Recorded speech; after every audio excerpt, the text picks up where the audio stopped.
Our 2024 lead with just 6 days left until Election Day. Let's talk about what could happen if Donald Trump wins the White House. Here now, Republican Congressman Dan Crenshaw of Texas, who also served as a Navy SEAL officer.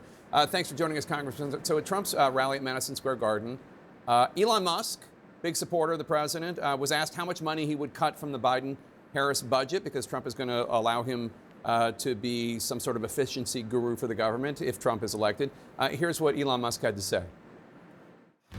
Well, I think we can do at least $2 trillion. Yeah!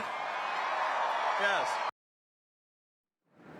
So cutting $2 trillion, and then a user on X or Twitter said, quote, there will be an initial severe overreaction in the economy. This economy propped up with debt, generating asset bubbles and artificially suppressed wages as a result of illegal immigration. Markets will tumble, and that's not Elon Musk, but Musk replied to that saying, sounds about right. So you are a member of Congress. You guys are the ones that get to decide what's in the budget, what's not in the budget. How do you feel about Elon Musk coming in? I'm sure that you support a more balanced budget, but this unelected official doing it.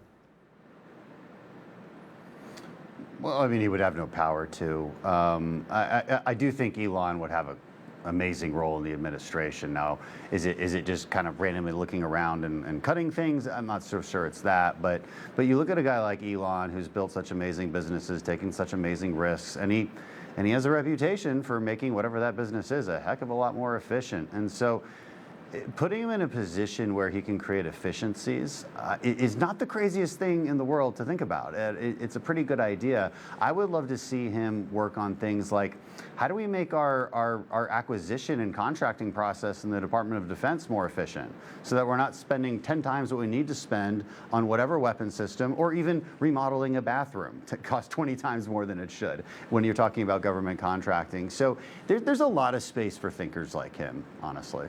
Last Friday, Musk said this about slashing the federal budget during a telephone town hall on Twitter or X. Take a listen. We have to reduce spending to live within our means.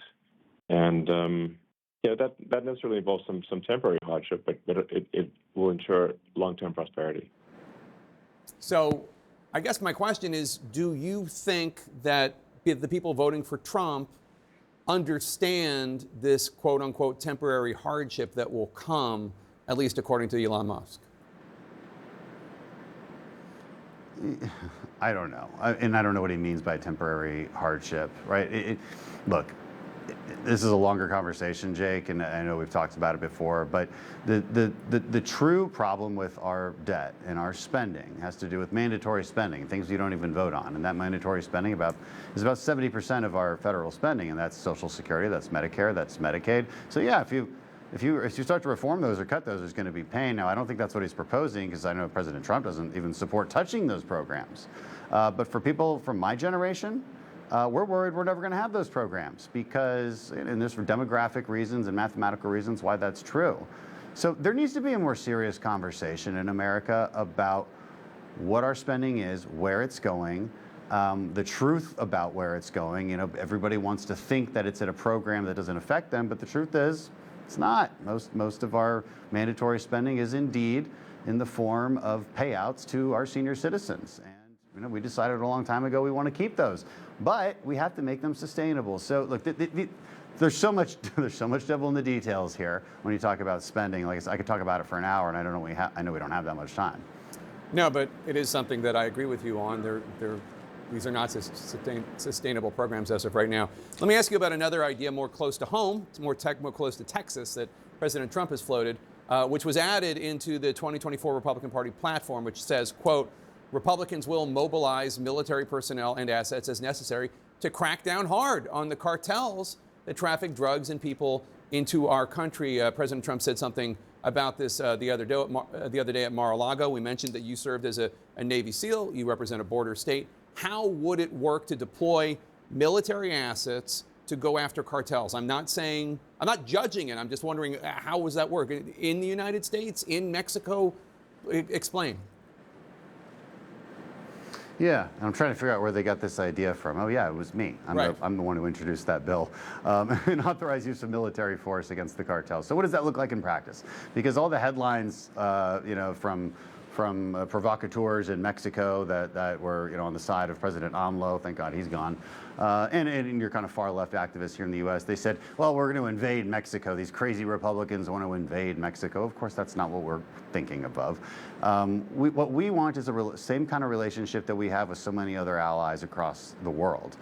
Colombia is probably the best example. So for 30 plus years, we've had a massive military presence in Colombia. We work alongside them. We train them. We give them resources. We had a name for it. It was called Plan Colombia.